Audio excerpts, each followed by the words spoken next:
அஸ்ஸலாமு அலைக்கும். Welcome to நோய் கிச்சன். இன்றைக்கி முட்டைக்கோஸ் வச்சு ஒரு கிறிஸ்பியான பகோடா ரெடி பண்ண போகிறோம். அதை எப்படி ரெடி பண்ணுறதை பார்ப்போம். இப்போ அதுக்கு ஒரு பவுல் எடுத்து அந்த பவுலில் ஒரு 1/4 கிலோ அளவுக்கு முட்டைக்கோஸை இந்த அளவுக்கு ஸ்லைஸ் பண்ணி எடுத்துக்குவோம்.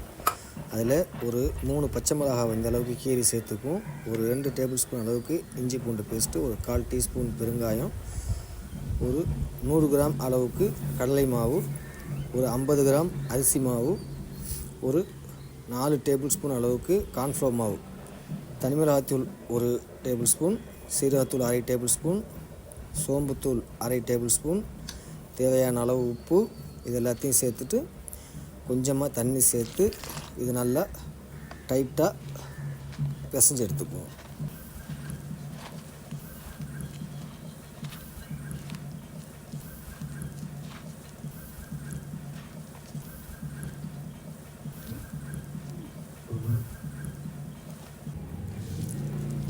இப்போ இந்தளவுக்கு ஃபுல்லாக எல்லாத்தையுமே திக்காக பிசைஞ்சு எடுத்துட்டோம்.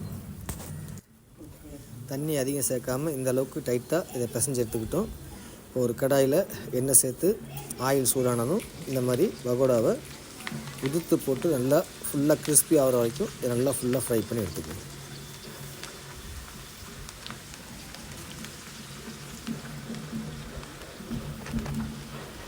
எல்லா பக்கமும் ஃபுல்லாக ஃப்ரை ஆகிற அளவுக்கு இதை நல்லா ஃப்ரை பண்ணி எடுத்துக்கணும்.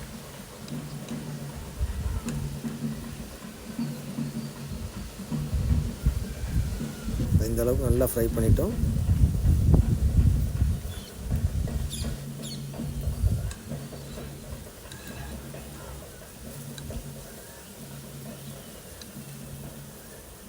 எப்படியோ பிளேட்டில் மாற்றிக்கிட்டு பேலன்ஸ் உள்ளது எல்லாத்தையுமே ஃபுல்லாத்தையுமே இந்த மாதிரி ஃபுல்லாக ஃப்ரை பண்ணி எடுத்துக்குவோம்.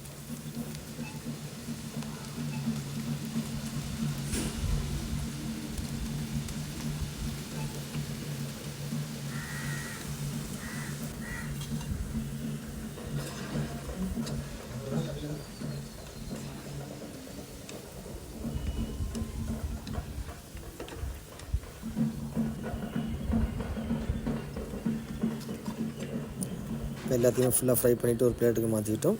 அடுத்ததாக ஒரு கைப்பிடி அளவுக்கு கருவேப்பிலை எடுத்து அதையும் ஆயிலில் நல்லா ஃப்ரை பண்ணி நல்லா முருகலானதும் அந்த பகோடா மேலே சேர்த்துட்டோம்.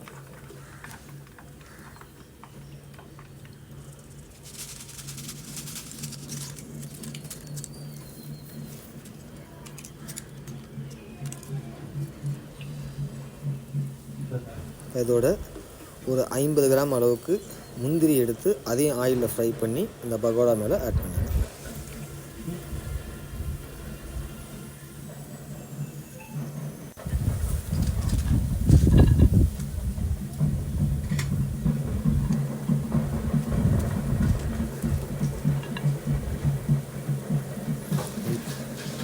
அவ்வளோதான், ஒரு அருமையான கிறிஸ்பியான ஒரு பகோடா, முட்டைக்கோஸ் பகோடா ரெடி ஆகிடுச்சு.